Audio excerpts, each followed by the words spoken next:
we've learned how to create confidence intervals and to perform significance tests, we're going to look at some of the uses and abuses of statistical inference.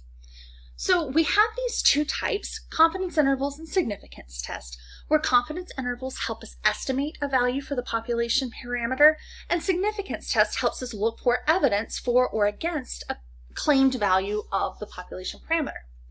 Now, we have only seen two inference methods of each type, one for inference about the population proportion and the other for the inference about a population mean mu. Now, there's lots of other methods out there in the world of statistics, and if you take another statistics class, you may look at some of these other tests. But regardless of the methods for the different types of tests out there, the reasoning for confidence intervals and significance tests is the exact same regardless of the method that you choose. So when we are using inference wisely, we need to consider several things before we just blindly follow some of these procedures. So the first thing, you want to look at the design of the data production. Where do the data come from? If the data are not obtained in a reasonable way, then the results of your inference are going to be flawed. So if you're doing a confidence interval or a test for a population P, you need to make sure that you dealt with a simple random sample from the population of interest. So often it's really hard to get a true simple random sample, and in that case, you may have some challenges to your results. Now, if your sample is at least representative of the population, then you'll be in okay shape.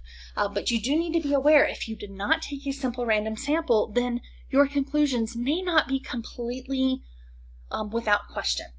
So there are methods that can be used for other types of samples, but the methods that we've done in this course only work for simple random samples.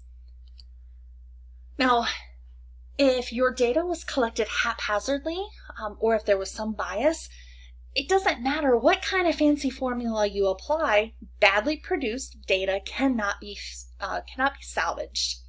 Now, there's other errors that you need to consider when you are looking at inference. Were there dropouts in your study? Were there non-responses to the survey? Because these confidence intervals are just taking the data you have, and they're not paying attention to any of these potential errors that you could have in your data. Now, the next thing you want to be concerned with when you're using inference is that you want to know how these confidence intervals behave. All confidence intervals, no matter what method you're using, are going to share a few behaviors. The most important thing here to start with is that the confidence level is telling you how often that method captures the true parameter when sampling many times. Now, we only do one sample, so we never really know if the specific data set that we chose is going to give us an interval that contains this true value. We may be in the 95% of samples that this would work for. We may be in the 5% where it didn't, and we don't know that because it's based on the sample obtained. All we know is that this method works 95% of the time. So if being wrong 5% of the time is not acceptable for your study, then you might want to use, say, a 99% confidence interval. It'll be a wider interval, but you will not have as many samples that potentially could produce an interval that doesn't contain the true parameter. So again, that confidence level doesn't tell us the probability whether or not our particular sample captured the true mean, but what it does tell you is that this method would work if we did this in many samples. Now, the next thing that you need to be aware of with confidence intervals is that that high level of confidence comes at a cost. It is not free. A 99% confidence interval is going to be wider than a 95% confidence interval. So in order to improve that confidence, we're going to have a larger set of values. If you want to hit your target, make the target bigger. So you get this trade-off between your having a higher confidence with having a precise set of values. And then another characteristic of confidence intervals is that larger samples would be a way to get a narrower interval without changing the confidence level. So if you want to have high confidence and a narrow interval, the only way you can do that is by increasing the sample size. However, if you want to cut in half, you'll actually have to take 4 times the size of the sample because of the fact that you're taking a square root in that formula. And so to get that narrower interval with the sample size, you will have to take a much larger sample size. Another thing that we want to be concerned about is how to understand statistical significance. What does that mean? Okay, often in these studies, we're trying to show or hoping to show that some claim is true. And the way that these significance tests are designed is to weigh the evidence that the data give in favor of those claims. So the test helps us know if we have found what we were looking for. So what we're doing is we're asking what would happen if the claim were not true. So the null hypothesis is basically saying there's no difference, nothing weird is going on. And then we're saying, well, how strong is the evidence that this null hypothesis is not true? That's what that p-value is providing us. It's providing us with the probability that we would see a value of our sample statistic as extreme or more extreme if the null was true. So you have an unlikely value when you have a small p-value. And to say that it was unlikely to have an observation like that is good evidence that the null hypothesis is not true.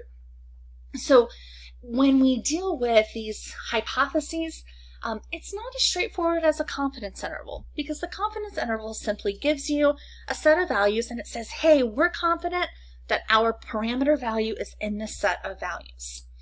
And then the last thing that we want to just consider when we're using inference is what our methods require. So to do a significance test or to do a confidence interval for the proportion, you need to make sure that the population is much larger than the sample size. And I know we've talked about having a sample that was big enough, but you actually want to also make sure that the sample is small enough. If you have a sample of 1,000 people, then you want to make sure that your sample is no bigger than 100. You never want your sample to be more than 10% of the population. Most of the time, our population is from something extremely large, like adult Americans, where there's millions of people, and so we don't usually have to worry about this. But whenever your population is something that's relatively small, you do want to make sure that your sample is never bigger than 10% of that population size. Then also, you want to make sure that that sample size is big enough so that your sampling distribution really is close to normal. Now, if you are going to be using these statistical inferences in practice, then what we have learned so far in this class really isn't enough for you to be able to go and produce a statistical analysis on research data. Most of the time, the researchers, whether these are people who are performing research in a university setting, they have doctorates in their fields, most of the time they aren't doing their own statistical work. Okay, so people who have a degree in statistics are often hired to help with the statistical analysis. But we're not really worried about that for a statistical reasoning class, because for the most part, most people simply read statistical studies far more often than they actually work with real data. And so what our purpose in this class was just to help you understand when you read a statistical study that you understand where this inference was coming from and how they were, how everything was calculated. So what are some of the things that you should be concerned about when you read about a statistical study? Well, you can answer, does the study ask the right questions? Are these questions interesting and are they answered in the study? We can look at where the data came from. If it wasn't a representative sample, that's important. Then, do the results make sense? When you read the results, does that seem like a reasonable conclusion? And then, when the study does make different statistical reporting, do they report confidence intervals so that you can see both the estimated values of those parameters as well as how uncertain those estimates are? Do they report the p-value in the report? And so they provide that statistical evidence so that you can also decide if those findings were more than just chance. So we need to look at some of the problems with these significance tests. Typically, when we do one of these tests, we're trying to look for evidence for the presence of some effect in the population. We're looking to see if there's something going on because of some variable there. So the effect could be the probability of heads being different from 1/2 if we're looking at if a coin is biased, or we might be looking for a longer mean survival time if we're giving patients a new cancer treatment. So we're looking for evidence that something different is happening. So if you have a large effect size, then it is going to show up in most of your samples.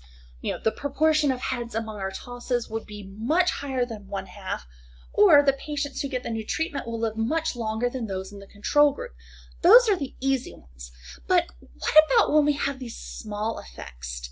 What if it's just slightly more than 1/2? Maybe the coin is just barely unbalanced, but it's not perfectly balanced. Well, that's going to be a lot harder for us to observe. Same with that cancer treatment. Maybe it's only a little bit better than the old treatment. And so it's going to be hard for these statistical tests to see such a small effect. So these tests are only measuring the strength against our null hypothesis.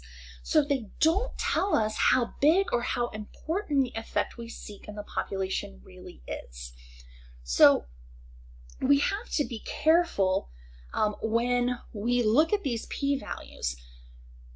You can get a large p-value just by having a big effect from the null hypothesis. And so that's why the p-value, or that's one of the reasons that the p-value is under some scrutiny here, because if your population truth is far from the null hypothesis, you're going to get a small p-value so that you'll want to go with the alternative. And that doesn't necessarily mean that your results are actually important.